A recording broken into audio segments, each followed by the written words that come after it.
Welcome to another episode of Video Store Rejects. This is a podcast where we discuss directors' filmographies and our favorite film franchises. We are currently discussing the fantastical world of Guillermo Del Toro and the whimsical world of Wes Anderson. Today, we are going to be talking about the film that some would say and is arguably Guillermo Del Toro's masterpiece, Pan's Labyrinth. I'm your host, Cody House.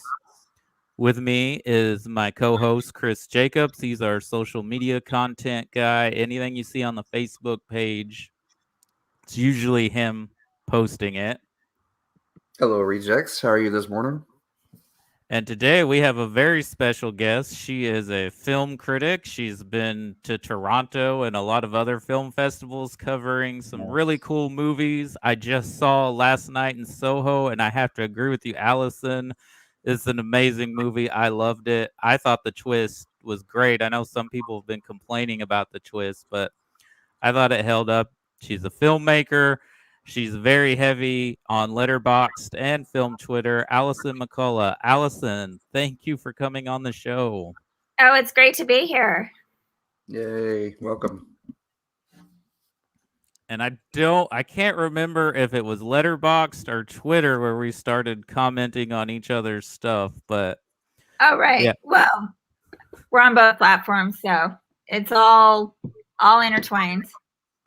But I enjoy your postings and your rankings. Sometimes you got some really interesting hot takes, but you know what? I like people that have different opinions. It gets boring if everyone just loves and likes the same stuff.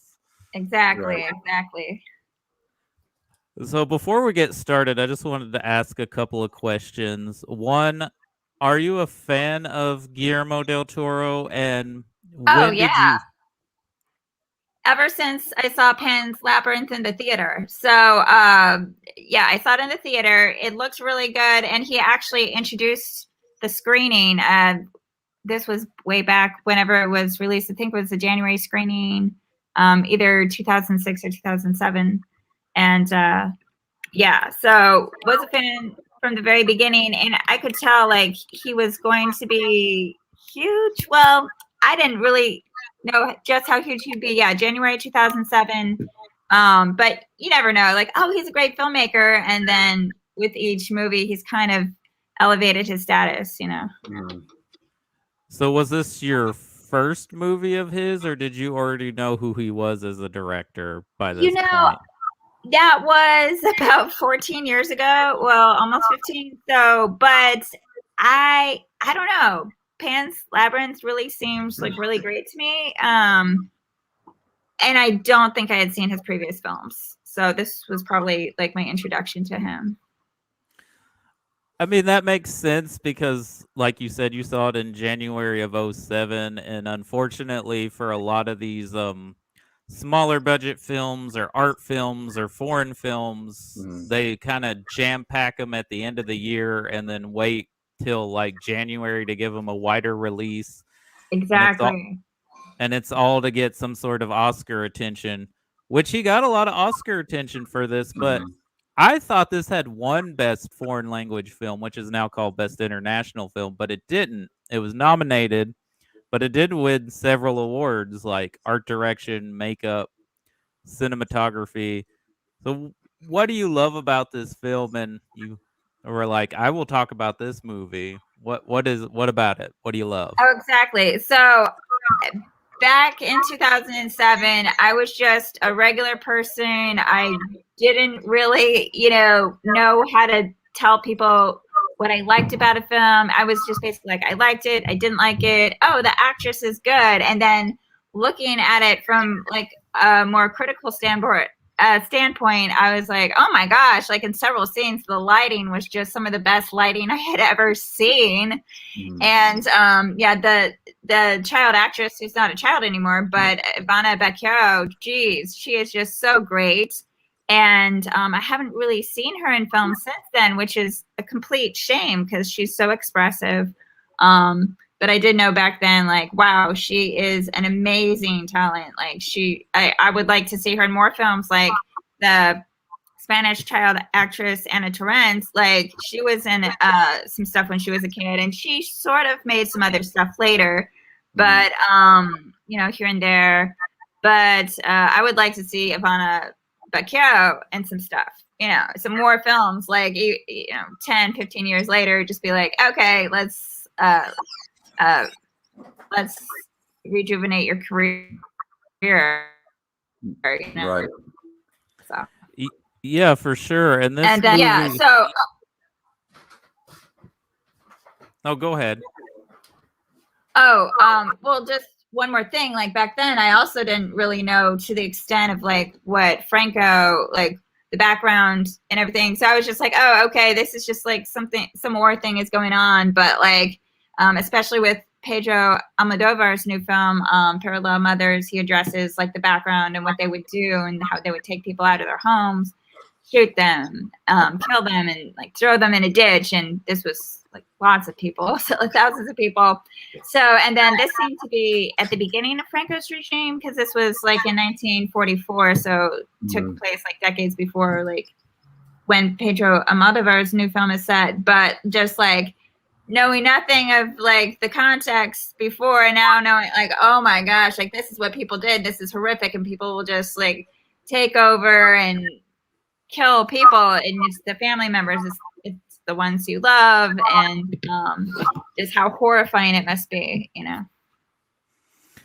For sure. Lindsay's back, so I'm going to introduce our other co-hosts. Lindsay likes to look up random facts and actual facts about the movie, so we call her our fact checker, and it's a very generous title, Cody. Thank you. and research person.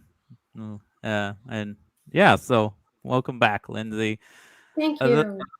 The thing I really like about this and a lot of Del Toro's movies, especially his Spanish language films, is he brings these fantastical worlds and presents it through the viewpoint of a child's eye. And he portrays the children as people instead of like what a Hollywood approach to how we usually see children portrayed. Like these are realistic portrayals of a child, and sometimes these children are having to be the adult in the situation or having to take on responsibilities as an adult because of the world they're kind of in. Like in Kronos, the little granddaughter's kind of having to take care of her grandpa after he starts becoming a vampire. And this one is very much connected to his previous Spanish language film he made, The Devil's Backbone, where it takes place in the Spanish Civil War, and we're using these fantastical elements to kind of tell the story, but really the monsters are not the monsters in the movie. There's a person that is much more atrocious and terrifying than anything we see in the fantastical world. Right. Yeah, I was going to say this had a lot of Devil's Backbone vibes to it. And I hadn't seen Devil's Backbone until we watched it earlier for the podcast, Cody, which I believe I missed. But I did watch it, and it was great. But compared to the two, again, you can see a lot of comparisons, and they're both set, you know, during the Spanish Civil War. And but yeah, he's very well. He does that very well, bringing out the atrocities of war and like the human elements of it, like how horrible humans can be, you know, to each other. And then in the middle of it, you've got these children that are having to deal with it. And I think I mentioned something, we might get into the PTSD aspect of it, or the way that it affects these children. And you're right, he films them really, really well. And like the actress's name, I who did you say the actress was? Because I cannot. Ivana Bacchio. Yes, thank you. She was amazing in this. She was absolutely wonderful. And like you, I would like to have seen her in more things, or like, what is she doing now? Like, what is she up to nowadays? You know. But anyway, go ahead. So, yeah, I think this is just a beautifully told film, and I love it. I love it. I think that, like you said, Chris, I think that her fascination, which is Del Toro's fascination with these fairy tales, is kind of her escape from the horrible reality that she's been faced with. Like, we don't know why her mother has married this captain. We know she's pregnant. We know she's ill. We know that he's not a good person. And we know that there's terrible things going on. And now she's being thrown, well, you got to live in this house now and live with this guy. And yeah. You think it would be for security, maybe absolutely. for protection with everything that's going on and everything so volatile. I can almost see, like, it's a horrible situation, but you can almost see where the mother would marry someone to give her that, because she's about to have a child and she's got a daughter. So with all the upheaval and unrest, she'd want some sort of security and protection. And with this captain, she has a roof over her head. She's getting fed, because it's hard to see there's any love there towards him at all. I mean, the mother tries. She's afraid of him. Yeah, the mother tries, and she tries to be like just to appease him. It's okay. Like when he was getting upset with the daughter, it's okay, honey. I'll talk to her. You go do your captain, go murder more people or whatever. I've got this. I'll take her. Anything to take care of you, my dear. It's a very transactional relationship, because he gets a kid out of it who he just assumes is his son.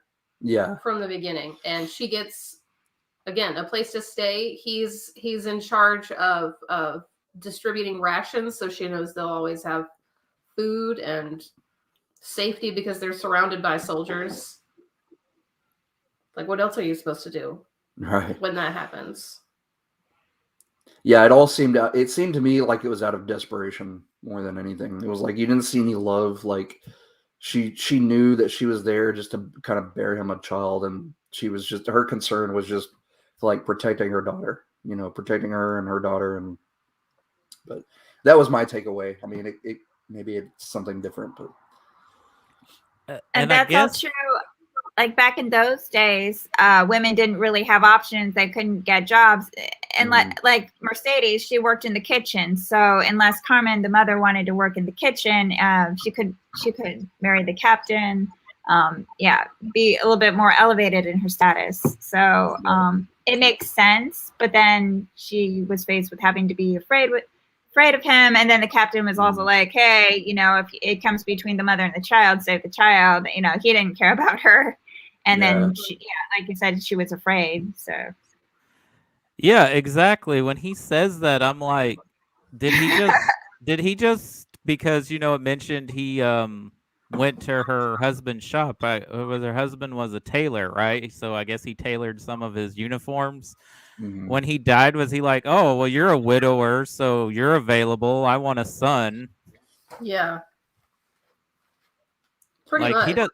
He doesn't even care about her. It's like she's done what he wanted from her. You're giving me a child. Mm-hmm. That's all I need. Someone to carry on my family name. Right. And that was a big deal. Like you were talking about earlier, back in those days, just like the women had their concerns with well-being and safety, men were more concerned. I don't want to say everyone was concerned about this, but it was a big deal to have a male heir to carry on the name. And also I was thinking about Ophelia, like her life could have been in danger at the very beginning. I was thinking about her well-being, because it's like if the male son, or if the male child is born, then I don't know if she'd have any rights as a firstborn, but if she was out of the way, then there would be no issue, of like who inherits everything. I know for hundreds of years, like women weren't entitled to own property. I mean, this was back in like the Regency, like Sense and Sensibility, so that's why they couldn't live in their own house, etc. But in that film, But anyway, like, I don't know how it was in the 40s in Spain, but everything would probably go to the male heir anyway. But just in case, like, let's get her out of the way anyway, and everything will be fine. Do you think if the baby had been born a female that he would have killed them or gotten rid of them, just discarded them?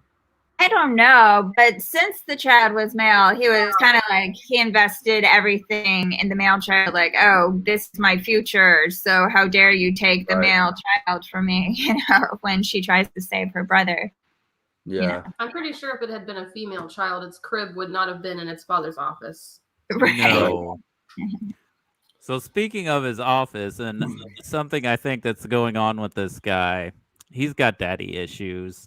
And apparently Del Toro designed his office like that infamous watch or clock. I noted that was one of the first things that I noticed when he was when it showed him working on the clock, and you can see in the background of his office these giant cogs that look like the inside of his watch. Another thing Del Toro loves is the inner workings of a watch. Right. Yeah, I've noticed a lot of that. He can't resist. Yeah. But I think something's going on because when they have that dinner party with the mayor and some other people of the community, and the other soldier mentions, well, I knew your father, and I saw him die. He died bravely, and said that, you know, his stopwatch, and he wanted to know his son to know the time he died, so he knew what a brave man would do. And so I'm wondering, like, he's living in the shadow of this famous father who probably was a better person than the captain is. Like, he seems like his father was this honorable, respectable leader. And this guy's just a bully. Like, you know, he brutally murders these two guys who were just hunting, and it just throws the rabbit at the soldiers. And he's like, well, next time you guys need to, like, you know, investigate this further, search them before you bother me with this. But, like, he just kills that guy for, like, saying, if my father said he's hunting, because how dare you talk to me and interrupt me? Well, probably. And then eats the rabbits. Yeah, he's still totally, you can't pass up free food. Yeah. I think maybe because of who his father was and the time that he lives in, being a bully pays off. Like, being merciless to an apathetic level is like what's moving him up in the ranks and getting him attention. So maybe that's why he was like, oh, he didn't even have a watch. I don't know what you're talking about. When that guy asked, like, I'm separate from that person and that story, and I'm doing my own thing, and I don't need some dead guy's watch. But he totally does, because he's looking at it constantly. I didn't notice. I was going to go back and watch it again, what the time is on the watch. Because they talk about his father smashing it so that it would be stopped at the time that he died. I wonder if, like, every time that time of day or night came up, if that's when he was like, look at the watch, compulsively look at the watch. But I have to go back and double check that. Yeah, I'm not sure. I'm thinking of a different time, but that's because I just watched The Conjuring on Halloween, and they kept mentioning the time the clock stops in that movie, but I don't think it's the same time. Oh, yeah. That would be interesting to go back and find the time, because it's just loaded with so much information and depth, which makes which gives it like the classic feel, and like it feels like a fable too. Just everything about it is so original. Like especially recently, like I saw Antlers, and like the CGI was just so bad, and the antlers look so fake, and I was just thinking about how original and unique like the fawn looked, you know, without it coming across as cheesy, because it's so easy to be like, okay, let's design this scary character, and it just ends up looking like, oh, this is not scary, it's just kind of dumb, you know? It looked like the Lion, the Witch, and the Wardrobe. They did a good job on his makeup, but it could have come out looking like what's his name? You were gonna say Mr. Tumnus? Yeah, Mr. I thought you were about to draw a comparison between that and Ron Perlman's makeup in Beauty and No, the Beast. no. Mr. Tumlis In Chronicles of in Narnia. Chronicles of Narnia. Yeah, more goat-like and more earthy instead of like fantastical and underworld. More friendly than the tattoos and the scarification and the swirl and the how gnarly the horns looked. That was very well done. Well, and his like de-aging process too. Every time he sees her to talk to her, he's like a little bit fresher and newer instead of like the mossy. I didn't notice that. Stony looking figure he was when she first finds him. Huh. That's one detail I did not know. Each time she unlocks something to restore that world, like he's becoming, fresher, he's brighter, he's becoming more of the earth again. Right. What's interesting about that is I think the only CGI they used was to replace the legs for Doug Jones because they needed him to move freely in the costume. And Del Toro says this is not Pan, the famous Pan from mythology and fairy tales from German and Roman, and I forget the other country that they're using this parable from. But I think, typically a faun is a half goat, half man, but they decided to make this faun of the earth instead of making him look anything like a human. Like he's from the earth. He's got moss on his legs, and it's a really great design. I mean, Doug Jones has got to be one of the finest actors that does this kind of work, this makeup prosthetic work. And what's interesting is that he learned Spanish for this role, for both of the roles he's in. Well, the pale man, Mitch McConnell, doesn't speak. But he was he learned the pale man. Yeah. He learned Spanish, and then he had to memorize his lines, and the actors, I guess her, Ophelia, because that's pretty much who he's in scenes with, her lines too, so he knew when to respond. But Del Toro decided to dub his voice for a theatrical actor, which I think works for this because you want someone that's a little more comfortable with the language and the gravitas. But I feel bad for Doug Jones having to learn all that stuff, and he's just kind of just embodying the character.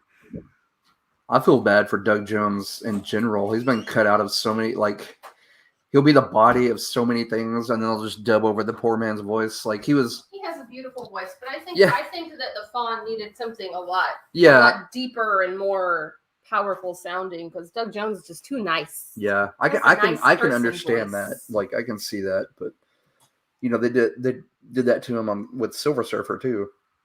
Oh, did they? Mm-hmm. Yeah, they replaced his voice with Lawrence Fishburne. Oh. Which maybe I can kind of see that too, but they did that in the first Hellboy with David Hyde Pierce as well. That was against Del Toro's wishes, though.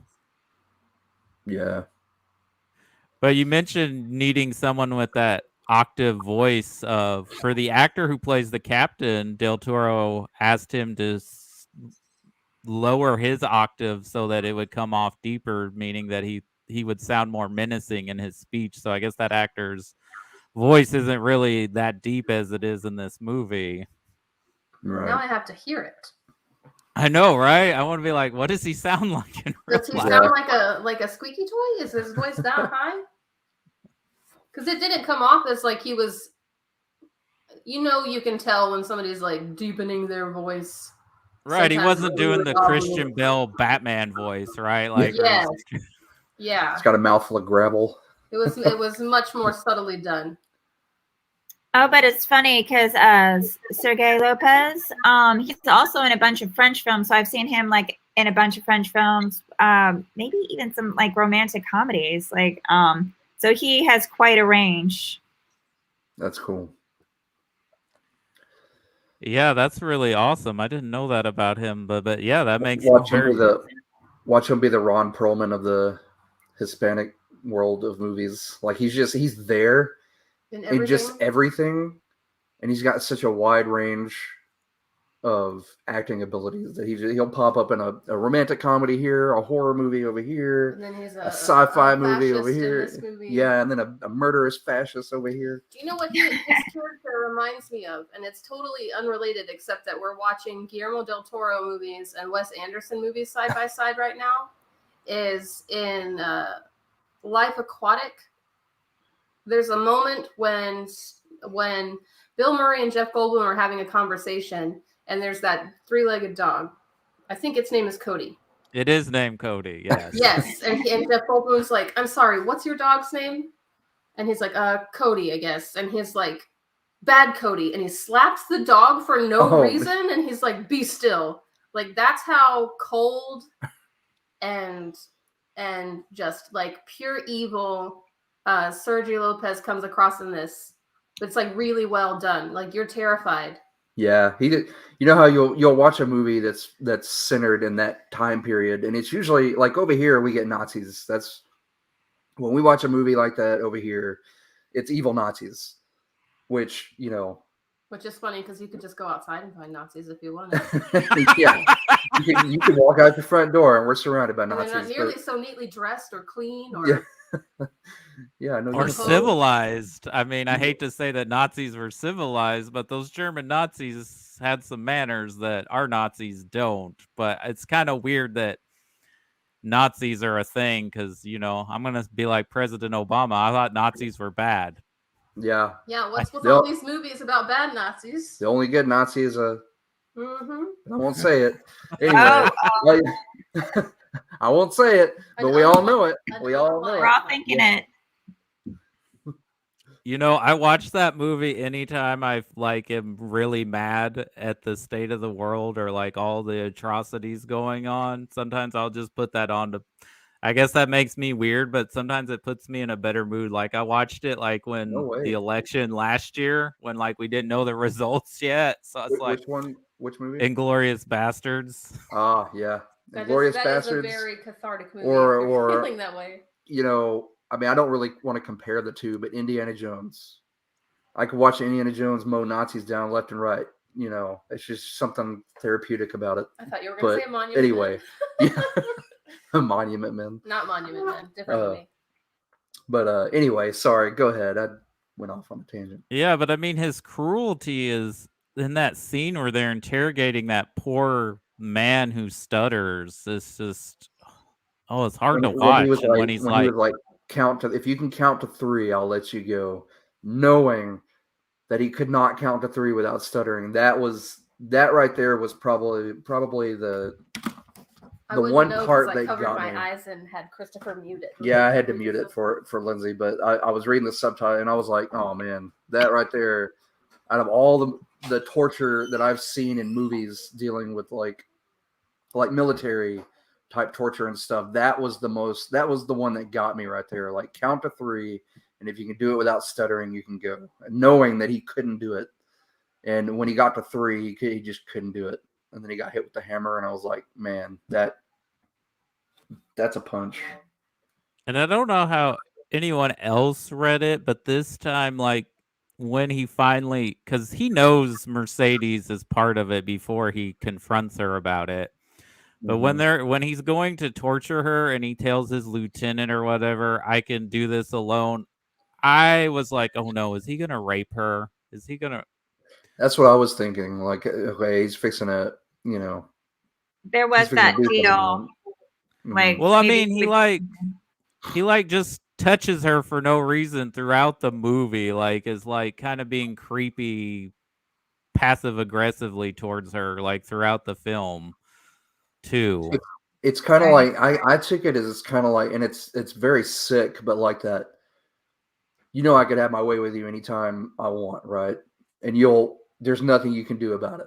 Those subtle touches is what I felt like he was trying to convey. Like, at any moment, you're dirt and I could have you, which is disgusting, but someone that evil and vile, just like you said, those touches, every time he did that, that's what I was like, man, he's throwing his weight around, and letting her know that,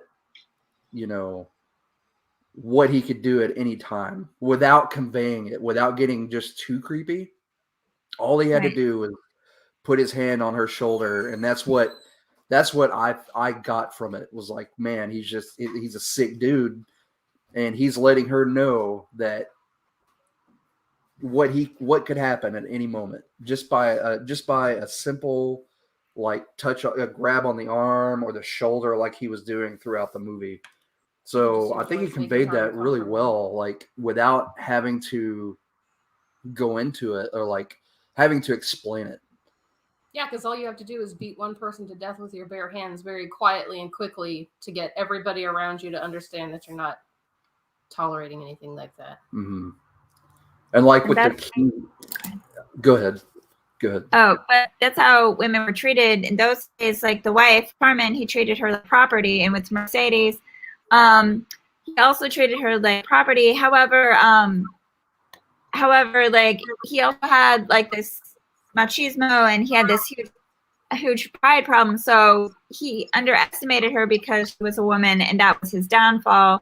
Because even though he treated her like dirt, like he also didn't think like she was capable of doing anything that she did, like being able to like overcome him. So he's like, oh yeah, I'll just handle this alone. And so it was good for her because she didn't have to fight all those men while she was tied up, just the captain. I was telling Chris and Lindsay earlier before we started recording, I think she's my favorite character in the movie because she's the one that stands up to him, not once, but twice. And I love the details of foreshadowing that Del Toro does in this movie, especially with her, but it's also with the captain and the clock. But the little knife she uses, like you see it, I don't know how many times you see her use it and then roll it back up in her apron, but then it pays off in that interrogation scene where she slits his mouth and says, "You're not the first pig I've gutted." Right. Oh, she's totally badass. Yeah. Definitely my favorite. She I was making notes about the costuming. Like all the soldiers are in blue, and it looks like all civilians or resistance is like in green or browns and like earthy colors. But Mercedes is wearing blue under her green and brown sweater. So she's still a soldier. Like it's just a tiny little like visual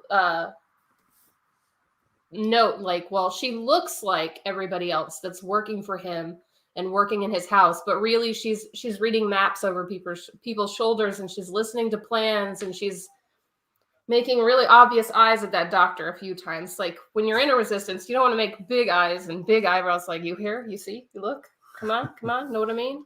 But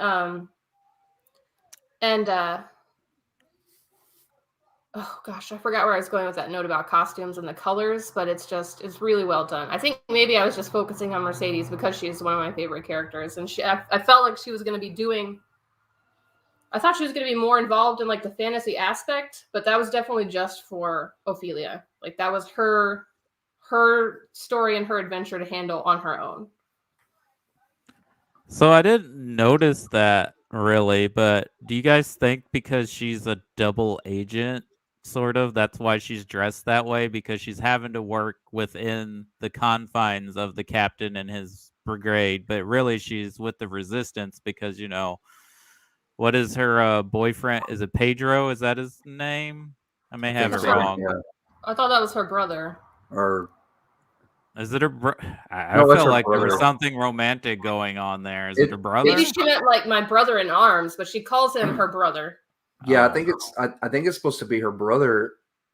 But yeah, there were a few instances there where they got really close, and I'm like, man, like for siblings, you're pulling the Luke and Leia thing there awfully close. So, I mean, you know, I don't want to go that way, but I'm just saying it felt that because you see a lot of romance, you know, you see romances in movies, and they'll hold hands, like they'll hold. You know, there was one instance where he had his arm around her, and she was like massaging his hand, and they were like really close, like leaning in, and I was like, well, okay, they're siblings, but are they going to kiss or what? Like, I don't understand what's going on.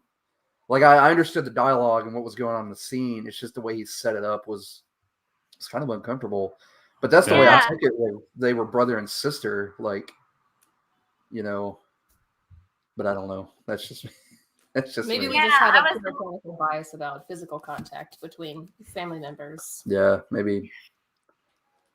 I don't know. Like, I wouldn't be that close to my sister. I mean, Right, me either. Me either. Yeah. I'm not It was- massaging my sister's hand. Did It you was fight too close. fascism in Spain in It was too- 1944? it was too with close your to That's sister? true. I for did me. not. I wasn't even Yeah. thought of yet. But anyway, enough.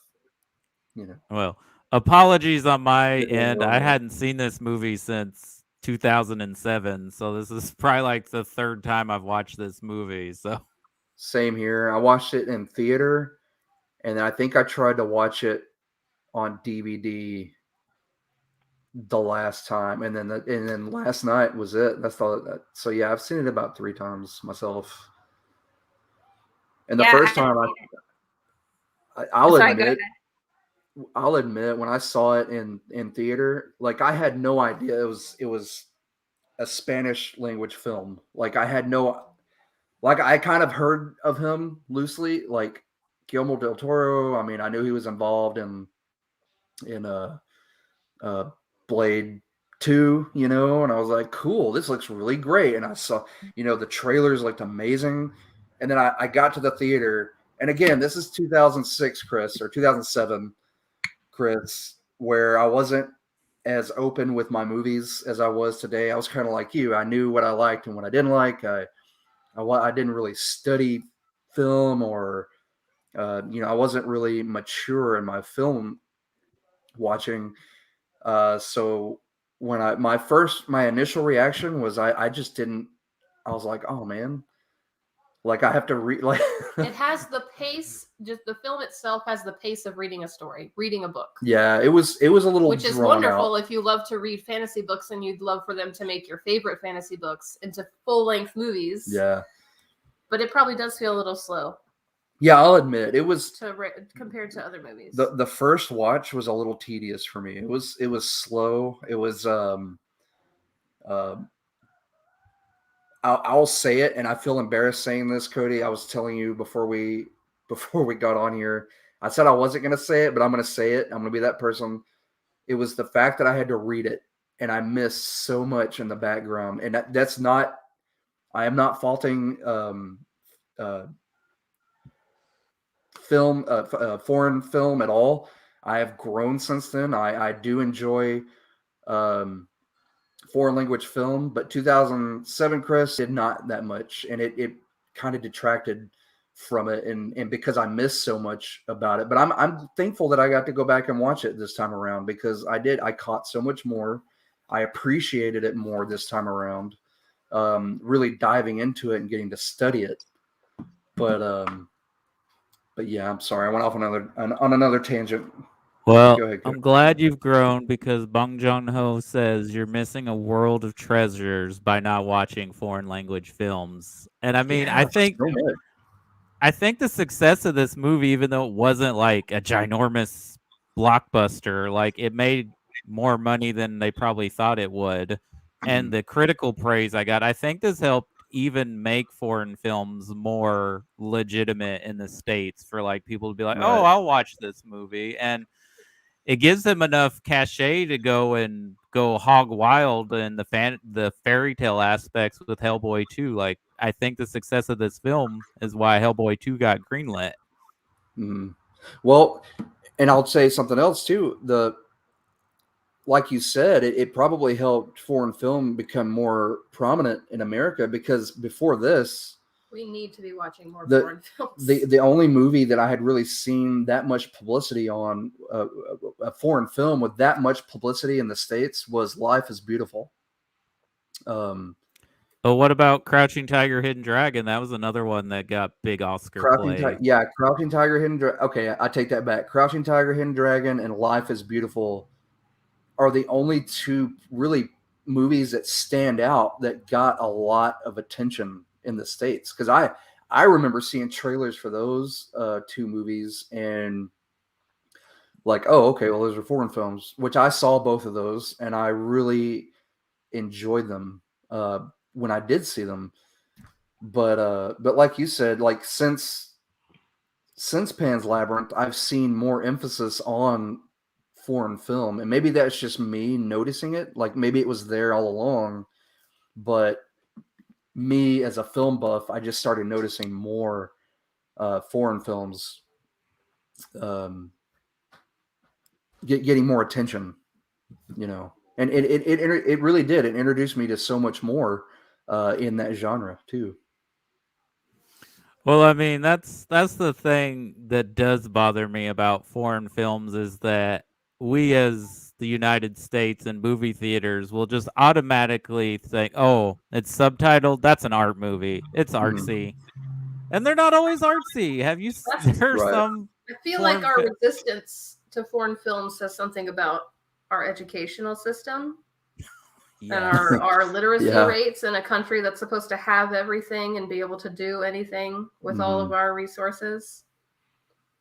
But I think we were also talking about dubs, and I think Guillermo Del Toro's movies being entirely in Spanish, not all of them obviously, but like Kronos and this one and some others, I think we need to hear the language that the story is written in and the story and the language it's performed in. I think that's just another. You get to hear all the feeling and all of the effort that the actors put into it if it's not a dub, and that's what I appreciate about a foreign film that is subtitles. Right. Like again, I've matured in my taste and stuff. So I like now I don't mind subtitles.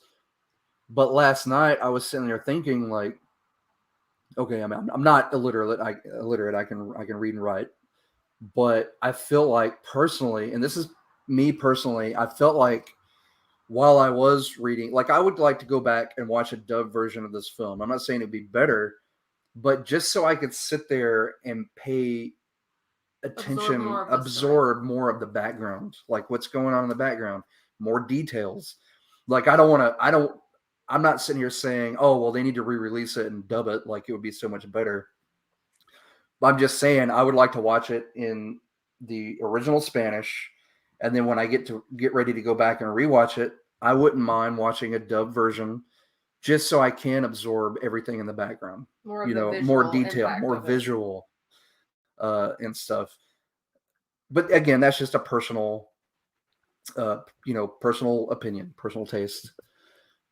And again, I'm not saying it would be better. I loved I loved hearing the Spanish. It was gorgeous. I can't speak Spanish at all, so getting to listen to it was amazing. So two interesting things about this film being in Spanish. One, Del Toro personally translated the subtitles for this film because he had felt like his two previous films that they didn't translate it properly. And he was offered a bigger budget to do this movie in English, and he said no. And I think because he wanted it to be connected and because it deals with the Spanish Civil War, he wanted it to be part of his culture, part of his history, part of his background, because Spain is very much part of Mexico's history. And this movie is probably one of his most personal films because the Fawn character comes from something from his childhood that he remembers seeing. And Del Toro is so fascinated with the fairy tales and these supernatural elements that are heavy in Mexico and in the Catholicism religion because he was raised Catholic. I don't think he's a practicing Catholic, but as someone else who was raised Catholic, it never really escapes your background or your life. It's like always there. Even if you haven't been to mass in decades, it's still a part of you. And another interesting thing about this film, I don't know if you guys know, Del Toro always does detailed notes and sketchbooks for his projects. And he had accidentally left this in a cab. And he was so distraught. But the cab driver found it, tracked him down, and gave him back the sketchbook. And Del Toro was like, well, I have to make this movie. It's a sign. This is something I have to. Sorry, I'm writing. And I'm glad that he did track him down and return it because, we got a beautiful movie. We did, and I think this is his. In my opinion, this is his best movie. Mm. And another connection he wanted to make with The Devil's Backbone, besides that it has a similar themes and plots, was that he was going to cast 2 of the actors that were in The Devil's Backbone as guerrilla fighters, but I don't know what happened there.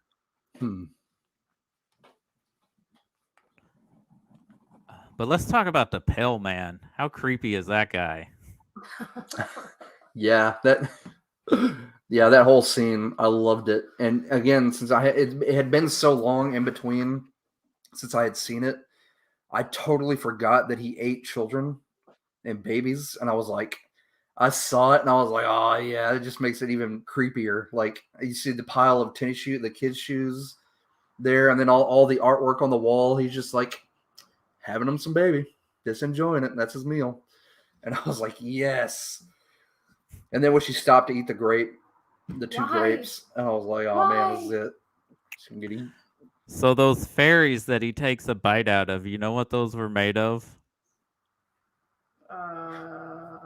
I do not. Condoms filled with fake blood. Oh, Doug Jones doesn't get paid enough, you guys. Come on. It's looking for Doug Jones to have a higher salary for all the movies he's done stuff like that in. Prophylactic fairies. Cool. I did not know that's a new one. It's a little less sad that they got eaten now. Like, that's, oh my goodness. No, I made a joke earlier that the Pale Man looks a lot like State Representative Mitch McConnell from Kentucky. I saw him. Yes. Yes. Thank you. You know what? I'm glad you made that comparison. Pale Man McConnell. I'm glad you made that comparison because now I'm sitting here thinking I'm gonna have to draw that up now later. I'm gonna have to draw Mitch McConnell, but with his hands up and his eyeballs. Do his eye hands have glasses though? Do they have tiny little single lens glasses down there on the end of their noses? Thank you for that visual, Cody, because I'm gonna have to draw that up, and I will give credit to you, sir. That's awesome. But I mean, that would be perfect. Before he's also reminded me of the Emperor from the Star Wars series. So, like, Yes. Yeah. Only the most evil people look like that. Man, and that's great because I'm going to draw Trump now from the frog. From the big frog. It's like a big old frog. Yeah. And then I'm going to have him regurgitate Don Jr. Yes. Thank you so much for the visuals, guys. You have to do the comic part with a little line where she's like, aren't you ashamed of yourself sitting there eating all these bugs? I will draw those up and I'll have them out tomorrow. You're getting credit, both of you. Thank you. That's awesome. That frog was terrifying. I didn't realize it was going to turn itself inside out. But as a Tool fan, Chris, doesn't the Pale Man also look like something from a Tool video? Yeah, it does. Name that artist, Christopher. What's that man's name? Alex Gray. Thank you. Yeah. If you don't check out Alex Gray art, you will not regret it. It's gorgeous. But anyway, yeah, it definitely reminded me of a Tool video. So I'm trying to think what else we haven't hit upon. Hey, we talked about. I'm sorry, you're talking about things that we haven't hit upon. I was going to ask both of you. I brought this up before we recorded, and Allison, I thought I would ask you. So, do you think that the fantasy aspect of this movie was all in her head? Do you think it was a coping mechanism to deal with all everything that was going on around her? Because if you look at, like, when the captain finds the mandrake, when she's looking at it, it's squirming and it's crying and everything. But when he's holding it, it's just a root. And the same goes with when she has her brother and he walks up behind her and she's talking to the fawn.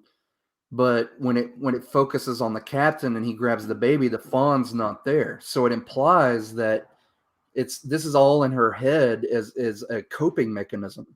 But it also kind of leaves it open. Like, was it or wasn't it? I definitely thought it was a coping mechanism. And also, I noticed the things that you said. And I mean, that's the way some people deal with trauma. She imagined herself like as a princess with these beautiful clothes while these traumatic things were going on. And so, I think the first time I interpreted it was like, oh, the ending, like, oh, it's so bittersweet because like she dies, but she goes to this magical fantasy land where her mother is there.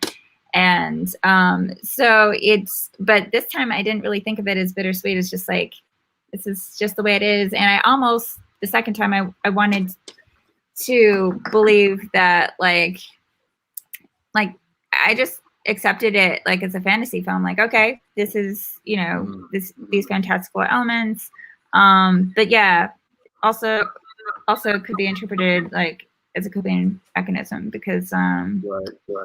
yeah, Because it was just so traumatic.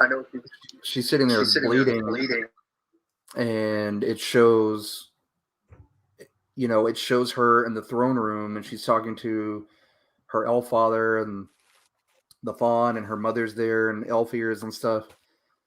And then, like, it focuses on her laying there, and then she kind of gives this, like, this sigh of relief, like this A smile. kind of a smile and a half gurgle giggle, I guess, and then she dies. So I kind of took that as it just being her happy place. And then when she finally dies, she's on her deathbed. She We made all it. go to our happy place. Yeah, she went to Right her back happy inside place. it. She made it to the throne room. She's reunited with her mom, who's also dead, and Who has a baby somehow. Like yeah, her brother is there, like she promised him, but we just saw he's going to be raised by resistance fighters. So it's, yeah, I think that's just something that stood out to me, like after rewatching it, and I was like, man, so this is all just, it all just seemed kind of like a coping mechanism, like her dealing with the different traumas and stuff, and also with the foreshadowing, she says at one point, because she sees the trauma that happens to the children, and she says like she's never going to be a mother, and then knowing the ending, I was like, oh my gosh, like that's some creepy foreshadowing right there. Right. Mm-hmm. Well, yeah, and then they foreshadow the stuff the captain's father said and all that stuff, and he's about to give the same speech, and Mercedes like, nope, he won't even know you ever existed, and then they kill him. Bug. I love it. That part was amazing. That was great. Oh goodness. But But getting back to your interpretation of it all being a coping mechanism for the trauma going on with her, and also dealing with the death of her father, because I think they mentioned that it's only been a year.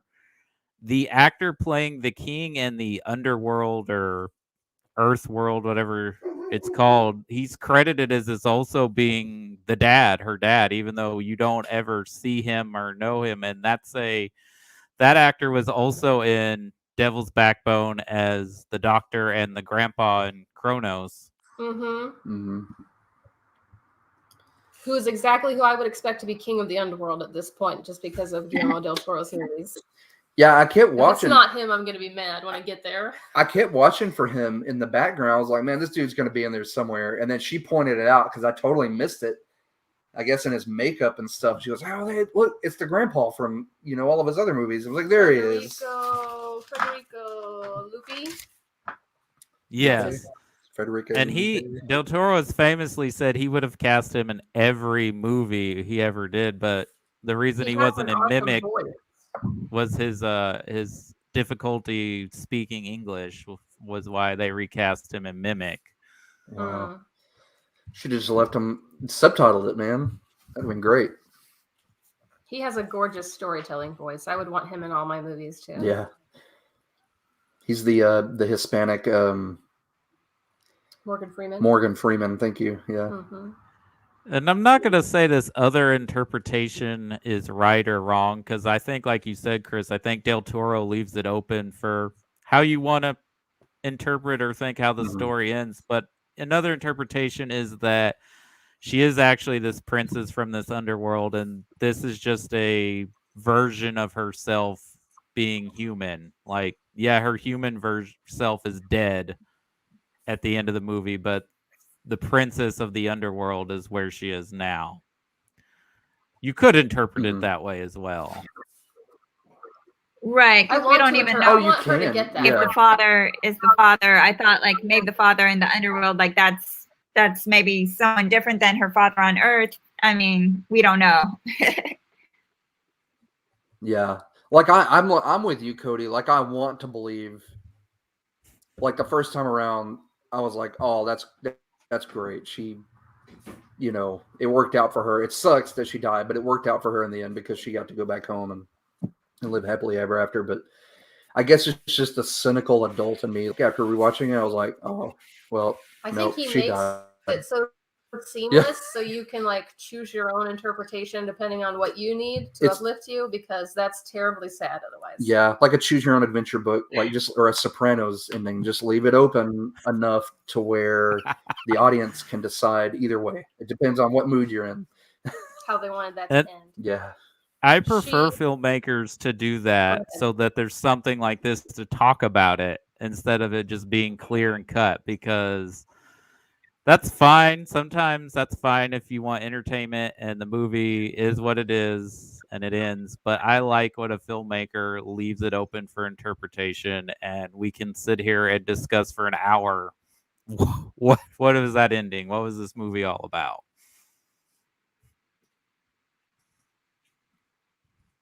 Right.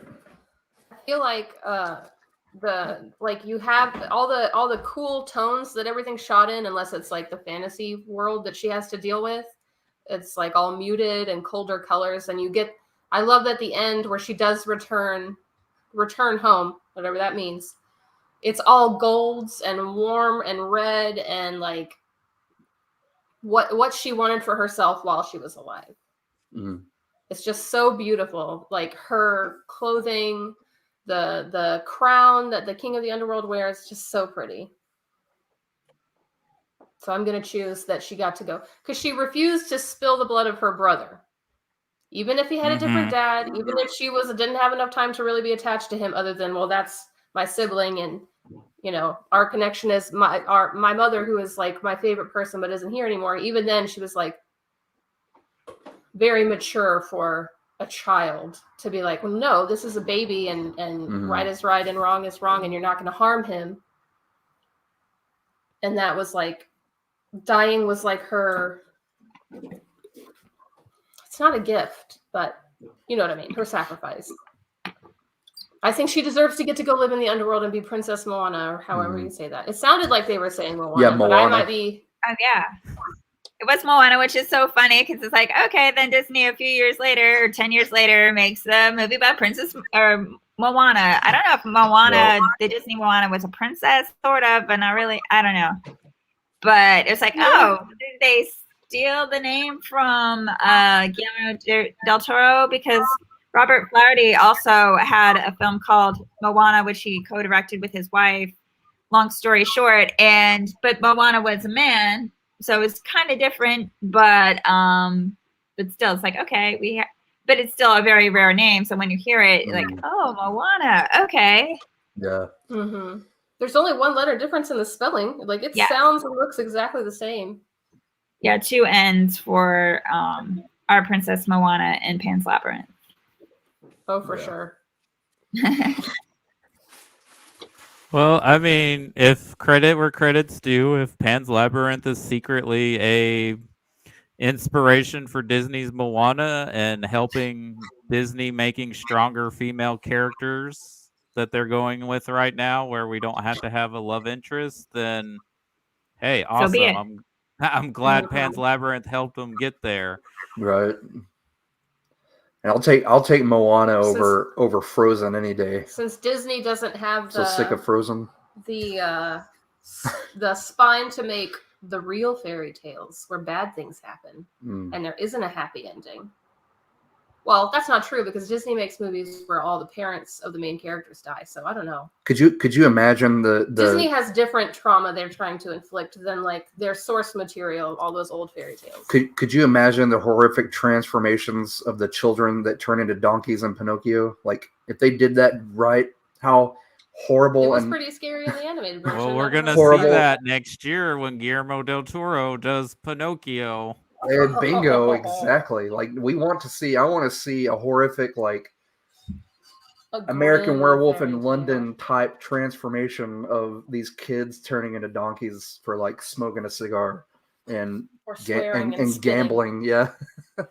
And he's not afraid to cause harm or trauma to children. That's another thing. He's not afraid to show us. Right. Yeah. And I that little suspect girl that there. version's going to be very close to the original source material of the story. Mm-hmm. So almost a horror movie. Yeah. Which will be But great. mentioning the color differences, Lindsay, that you were talking about, like between the real world or the above world or the human world and then the underworld, that's a really distinctive cinematography choice. And I can see why this won Best Art Direction in Cinematography for those purposes. Mm-hmm. And of course the makeup, because the makeup is astounding. And you know, even though Doug Jones had a difficult time learning Spanish, apparently the fawn costume is, he said, the most comfortable thing he's ever worn for all the things he's had to wear throughout the years as monsters and creatures. Which is good because actors are people too. They need to be comfortable. Exactly. Yes. Thank you. I don't know what Doug Jones is made of, but the amount of prosthetics that he's worn and the kind of costuming he's had to deal with, like in like prosthetics and different things, it's just like to hear actors who are like, oh man, I had to sit in this chair for hours, or this part of my costume was really uncomfortable. It's like, you all kneel before Doug Jones. Yeah. He does not. Did you know that man is 60 years old and he doesn't look a day over like 40, 30, 35, 40 years old? I guess contortionism ages well. Right. No, really, he posted a photo of himself. Like it was after they wrapped the 4th season of Discovery, which I'm looking forward to. But he posted a picture of himself like out on his balcony without a shirt on, and I was like, me feel nothing but shame. he was like, yeah, man, turning 60 is something. I was like, are 60. You kidding me? 60 years old? Wow. He's got Ralph Macchio syndrome, who just turned 60 the other day and doesn't look. Ralph Macchio is 60? Jeez. Well, he was almost 30 years old when he filmed the 3rd Karate Kid.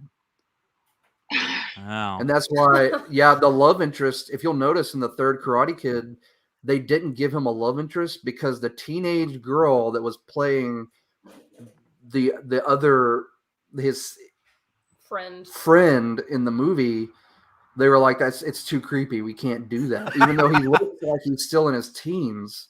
We're going to get letters like, about this. We're not going to do that because Ralph Macchio was already married and like either 30 or a little older when he was doing Karate Kid 3. So well, good on Hollywood back then for like being like, nope, that's creepy because they don't have that filter most of the time. Yeah, and I think Ralph Macchio had a lot to do with that. He goes, look, I'm married and you're not going to give me a teenage love interest in this movie. Like, oh, you know, that's creepy. Great. And good on Ralph, like, you know. Dear Evan Hansen, the guy who was like 28 playing a high schooler, I was fine with that. But then he's like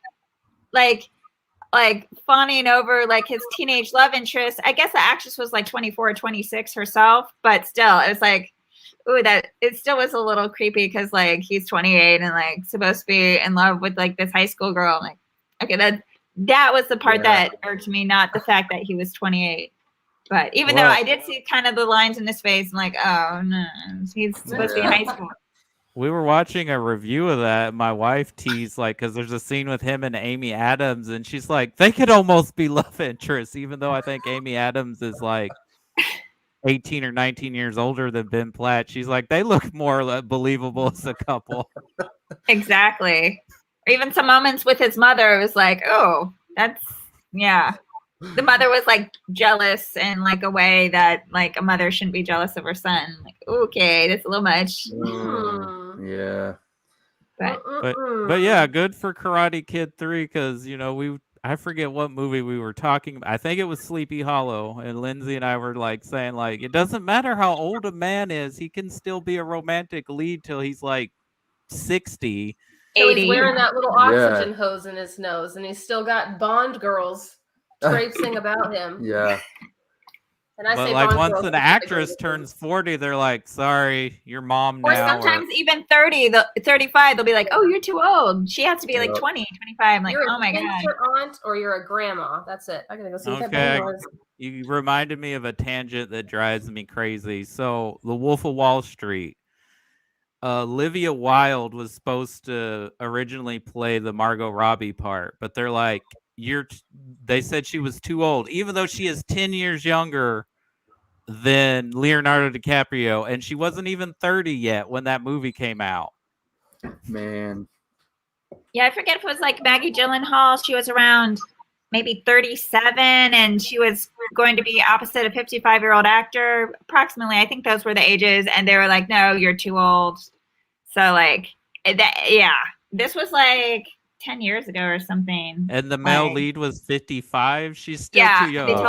They told Maggie like she was too old. And it's like when you're casting, like never tell an actress she's too old if it's like, because like that's effed up. I'm sorry. It's like, especially when there's already like a huge difference. Like, oh, he's 55. He needs someone more like 25, not 37. Like, yeah, it needs to be even creepier. We have to find somebody younger. How dare an older man, his romantic interest, look like an adult, a fully grown adult woman? How dare they? There's a movie that comes to mind. I haven't seen it. All I know is it has, and I'm trying to remember who's in it, but it's called Tadpole. Oh yeah, I've heard of it a long time ago in the theater. Yeah. Yeah, that had the same vibe, but switched. Like it was two older women with a really young guy. And I just like, and the reason why that comes to mind is I just saw that on Facebook, something about Tadpole, and I was like, man, I kind of remember this coming out, but it seems like it has a really weird vibe to it, like these two older women. It's the same. And then it's we the double bring standard that Coopers are a joke or a punchline. Their character, it's always like comedic relief that she's going after the younger guys, but like we take totally seriously any. Yeah, if the guy goes after the younger girl, it's there's something wrong with it. But an older woman goes after the younger guy and is like, "Ah, man, we can make jokes out of it." We more of a punchline because the reason older men go after younger women is because women their age won't put up with their bullshit. Yeah. And they think younger women don't know any better. Yep. So true. That's exactly it. Yeah, because they've matured past their shenanigans. Exactly. Yep. But enough about the patriarchy and Hollywood's terrible of putting young women opposite AARP members. Is there anything else about this movie we would like to talk about before we get to our rating of it? I would. What's that? The little girl in Kronos and this little girl in Pans Labyrinth and the adult female lead in Shape of Water are all the same person. Not the same person story-wise, but just like Guillermo Del Toro has a child in mind when he sees things through a child eye. It's a little dark-headed girl who's really quiet and has big dark eyes. So that reminds me of something.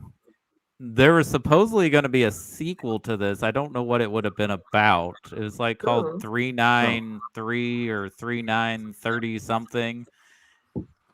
And would you guys like for him to explore this world again? I mean, it would be probably a completely different story.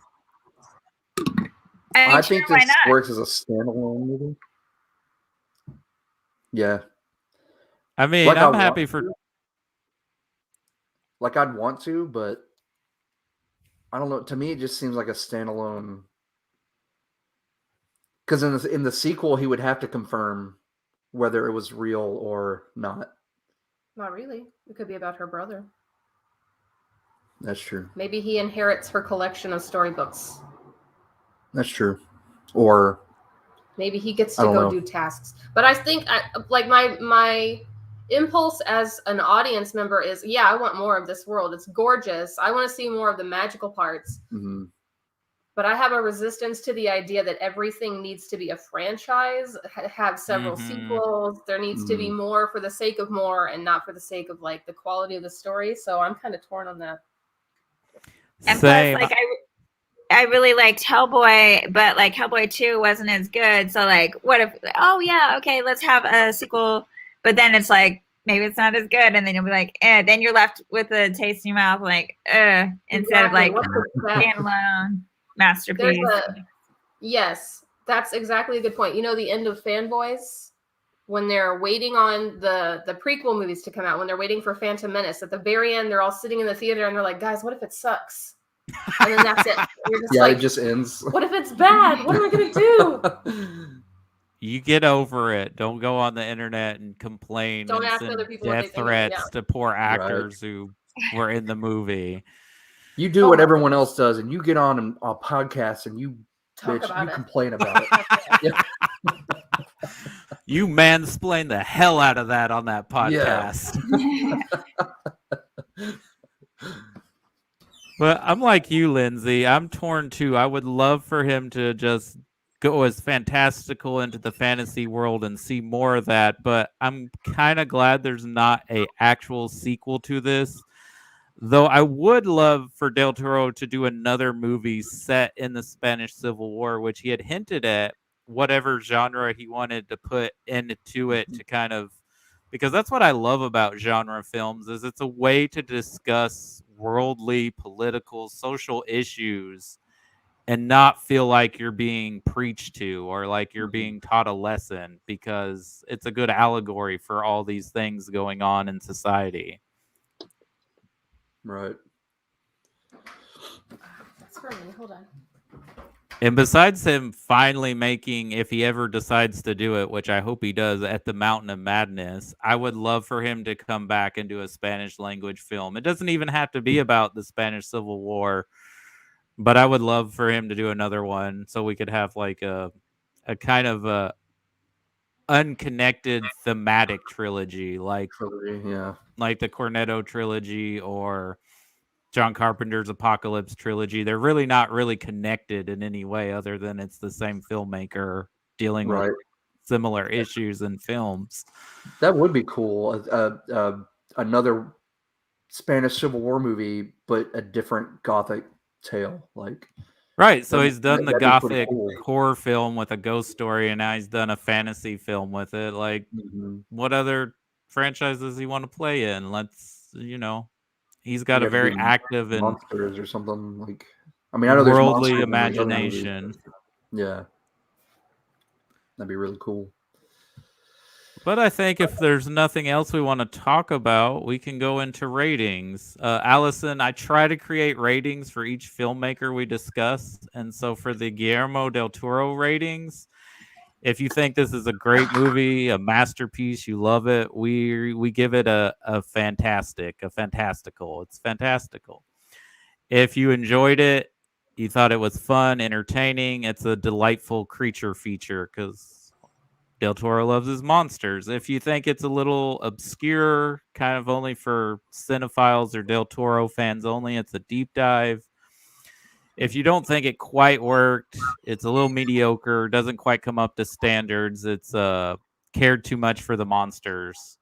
And then because Del Toro loves H.P. Lovecraft so much, and it's usually the influences are everywhere in his movies. I don't see it too much in this one.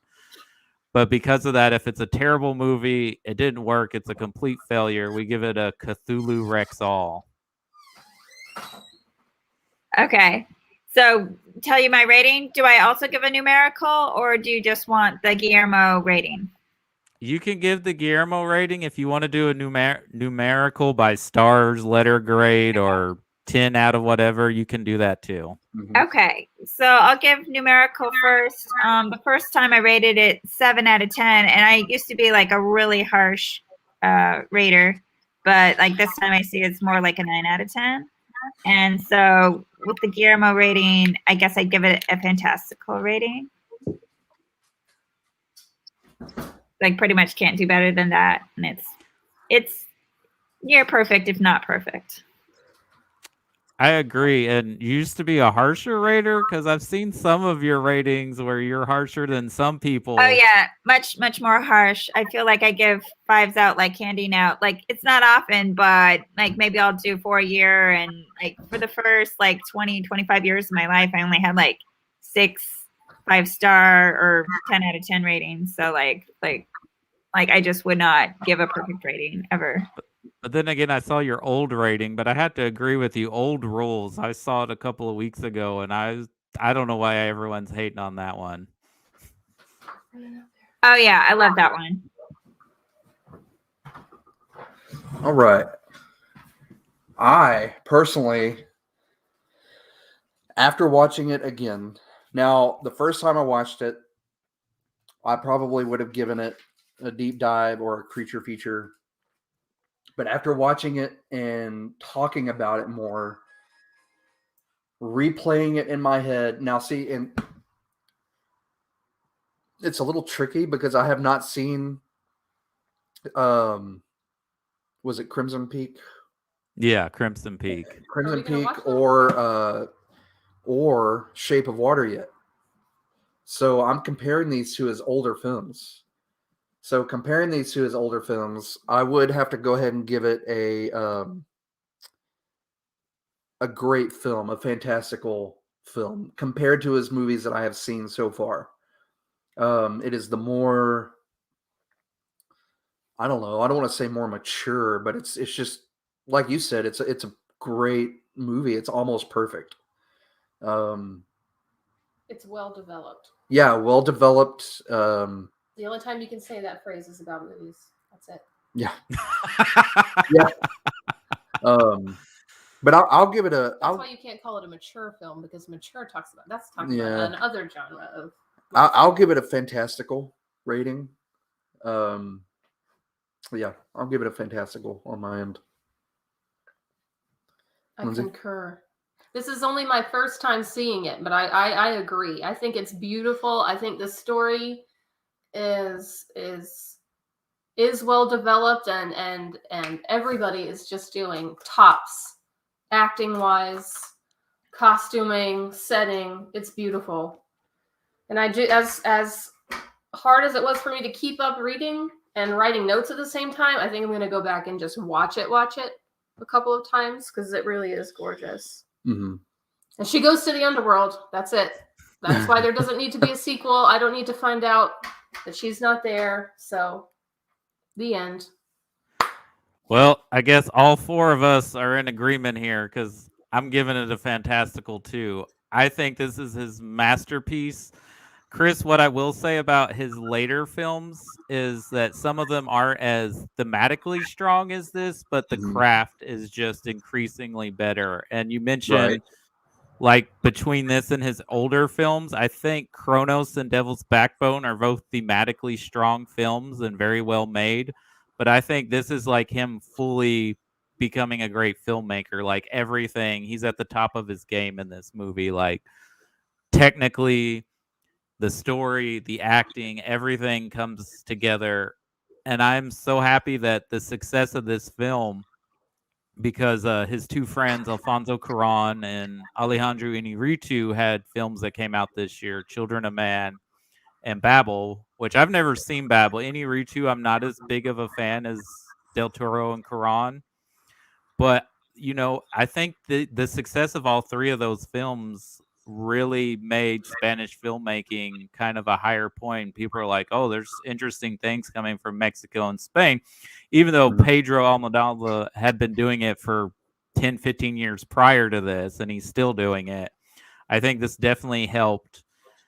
And yeah, this is what solidifies Del Toro as an auteur filmmaker, and people want to see what he's doing next. Which leads to my final question, Allison. I don't think you've seen it yet because I don't think it's been playing in the festival circuits. Are you excited about Nightmare Alley? Oh, I've seen the trailer a couple of times and I saw the original film. So I'm sort of on the fence. In fact, you were talking about Pedro Almodovar, and so was I. Oh, she went mute. Yeah. Sorry, can you hear me now? Sorry, Yeah. I was talking. Yes. So I've seen the trailer a couple of times, and I saw the original film. And speaking of Pedro Almodovar, they let him program some films at the AFI Film Festival a few years ago. And one of the older films he programmed was Nightmare Alley. And so, yeah, I had already seen it. So I only caught like the beginning. I was hoping he'd introduce the film, which he didn't. But anyway, and in fact, actually, I think that was 2011. So that was like 10 years ago. So who knows if Guillermo Del Toro, liked the film on its own, or he's like, oh, Pedro likes the film. Maybe I should, remake it. Maybe it planted something. Who knows? So, it has Cate Blanchett reunited with Rooney Mara from Carol. So even though it's a different director, yeah, I'll probably see it. I don't have huge expectations because I'm really not into remakes usually, but perhaps there's a reason he wanted to remake it, and perhaps no, I'm just going into it with not really any expectations because I don't want to be oh, maybe this is gonna be the best movie ever. Maybe not. I just whatever. So it is interesting. His post-Oscar win film is a remake. He has mentioned that this version is going to be closer to, because it's a novel, it was based off a novel. He mentioned that it's not going to be that similar to the original other than the initial plot, which I've never seen the original, but I want to. Now it has a Criterion release. But, I mean, Del Toro's got me hooked because, 1, it's him. 2, it's a noir. 3, it's a noir. It takes place at a carnival show. I mean, that just screams Del Toro to me. Mm-hmm. And then I know you canceled your Netflix subscription because of things we're not going to discuss here, but shame on you, Netflix. But sure did cancel. Last night was my last night. I don't know if it's still running to 2 p.m. or whenever I subscribe, but I'm done as far as I'm concerned. So I guess if you see his Pinocchio, I guess you'll see it at a screening somewhere. Are you more excited for that, even though that's also a remake? Well, I have no idea because with some of the recent I don't know, this isn't really a Disney remake, but is it? Is it with No, Disney's not involved. Okay, I didn't think so. That'd be kind of weird, but whatever. But yeah, so I'm kind of approaching it I haven't seen the Disney Pinocchio since I was a kid, probably, and I liked it as a kid. I'll probably check it out. Well, don't forget the Jonathan Taylor Thomas Pinocchio. No, you can't. You can't ignore that film. Taylor Thomas Pinocchio. Oh, forget it. Missed that one. Oops. You didn't miss anything. It's okay. Okay. But so I'm intrigued. But once again, my expectations, they're not way up here. They're not way down here. Just I'm just gonna accept it for what it is when it comes out and not stress about it. And that's a healthy way to look at any movie. Accept it for what it is. If you like it, great. If you don't, it's fine too. Ghostbusters. If you don't like it, there's so many things you could be doing. Ghostbusters 2016. If you don't like a movie, it's fine. It doesn't work for everybody, but don't hate on someone else for getting enjoyment out of it because it's all subjective. And there's probably a movie on here that one of us absolutely loves and the other 3 would be like, what are you thinking? And vice versa. Cody, I remember one of the very first times that we podcast together, and I remember it to this day, and I preach it. I said something about a movie being my guilty pleasure, and you said, you know what? If it brings you pleasure and you enjoy it, then don't feel guilty about it. And I have used that outlook on movies ever since, and especially talking to other people, I'll catch myself saying, oh, well, that's my guilty pleasure. You know what? I don't feel guilty about it because I love it. So I don't feel guilty about it's not a guilty pleasure. Yeah. too many awful things to feel properly Yeah, bad about. the only time I legitimately think something's a guilty pleasure is like, it's like completely shitty, but for some reason you still enjoy it. But really, don't feel guilty about liking it. You liked it. You got something out Right. of it. And everyone has their own Exactly. taste. I'm going to respect your opinion. Hopefully you respect mine. I mean, I have gotten death threats and really nasty people have written really Yeah, no. nasty things over the years at Letterboxd. And it's just like, whoa, chill out. And like the first few times it was upsetting, but now I just like, okay, that person has a problem and I'm not going to make it my problem. But it's like, and even like a family member, there was some franchise I wasn't really fond of, and I was honest with them. And then for years after that, I was not on. I would try to gauge like what the other person thought first and try to go along with that, because like this family member was mad at me for like 10 years because like I did not like their franchise that they loved. So I was like, come on. But now I'm just kind of honest. And if anyone has a problem with it, too bad. Like, but I'm going to be respectful, but still like chill out. It's a movie and, Yeah, there are so many things to be upset about that are properly awful that like I'm not going to feel bad about the things that I enjoy media wise. That doesn't mean we can't be like critical and analyze, context and everything, but it's okay to enjoy things. And I like your attitude of having like managing your expectations. Like if I go in without any, like I don't want to set myself up to be disappointed. I'm just going to absorb it and appreciate it for what it actually is, instead of like hyping it up in your mind or worrying if it's going to like tick off all your boxes for whatever it is. So, Well, and I hate that too when people like, and that's their opinion, fine. But I hate when people dislike a movie just because it didn't turn out the way they thought it was gonna be. Like, just watch the movie, and if you don't like what they did, fine. But like, enjoy what they tried to make. Because I would hate if I predicted what I thought was gonna happen in a movie, especially a franchise movie or sequel, and all the things I thought that were gonna happen happened. I'd be like, well, I just figured out the whole movie. yeah, that'd be Exactly. unsurprising. Before we go, I want to say one more thing. If anyone watches this or does watch, Rotten Tomatoes does not determine whether you enjoy a movie or not, and whether it's fresh or rotten doesn't mean the movie's good or not. All it means is that a movie could have 100% rating, and all those reviews could be like a B or B minus. Like that doesn't mean they thought it was a great movie. They just gave it a good review. And just because something's at 40 or 50%, that means like a large majority may have gave it a C or 2 stars. That doesn't mean it's terrible. Like Rotten Tomatoes does not determine whether a movie's good or not, and they say that. So who cares what their tomato score is for a movie? Right. Plus, I think people use Rotten Tomatoes and like movie review platforms as a way to like, I don't want to say like get back at filmmakers, because filmmakers don't care. They're getting paid. They're making their movies. But like to like take out some aggression or some hurt or some slight that they perceive against themselves out on a movie.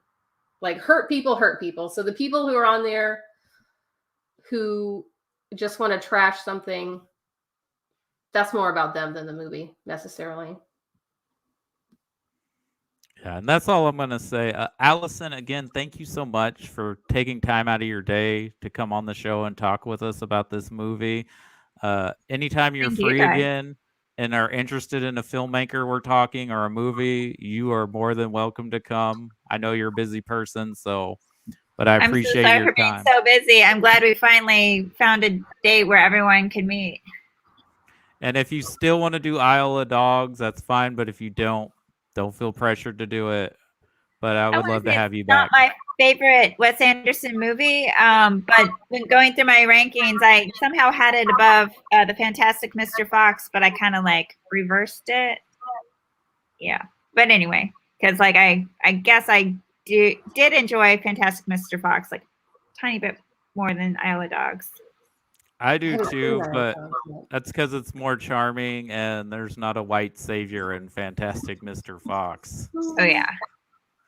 But Isle of Dogs has me just because it's stop motion, it's got dogs, and it's very heavily influenced by Akira Kurosawa films. So he had me pretty much, even if it was probably bad, I probably was still gonna like it. But is there anything you'd like to plug, or if people want to follow you on social media, where could they do that? Oh, thanks. Well, on Letterboxd, I'm Allison M. And on Twitter, I'm Alicinema, ALLI Cinema. So feel free to follow me and interact. I try to like interact with people as much as possible. It's getting increasingly hard, but I've met like so many great people on Letterboxd and everything. So I try to interact whenever possible. Well, you're a lot more active and interactable than some of the other critics I know that are on Letterboxd. So I appreciate that. I appreciate all the stuff you're doing on Film Twitter. And thanks again. And it was nice to finally meet you. And I enjoy what you're doing. Keep doing it. Oh, nice to meet you too. Have a great day, everybody. Me too. We'll be back this afternoon to talk Fantastic Mr. Fox with Daniel Sanchez, and then we'll be back next weekend with our friend Aaron Lowe to talk Hellboy 2 and the Golden Army. And then if you are actually up at the wee hours of the morning, a Thursday or late Wednesday night, we're continuing our world into Middle Earth with the Battle of Five Armies and the first Lord of the Rings film, Fellowship of the Ring. Oh, wow. Now, Lindsay, Those are gonna be like gushing episodes, because that's all we do in November is watch Middle Earth movies and eat like hobbits. Oh, wow. Anything else, Lindsay, before we go? Just check out Video Store Rejects on YouTube and Facebook and Twitter. Are we on Twitter, Cody? Yeah, we have a Twitter page. Usually, for whatever reason, I can't log into it when I show the video, so I just mention the name when I post it on my own personal Twitter. So it's there. Awesome. That's it. Not That's as much content on Twitter as there is Facebook, but this is on YouTube right now. And yeah, it'll be on Facebook and Twitter later. Once again, thank you, Allison, for taking time out of your day. Enjoyed Thank you very much. It's nice to meet you. Your opinions and thoughts and everything and what you like about this movie. And enjoy the rest of your Saturday. Oh, thank you so much. I'll see you guys later. All right. Goodbye.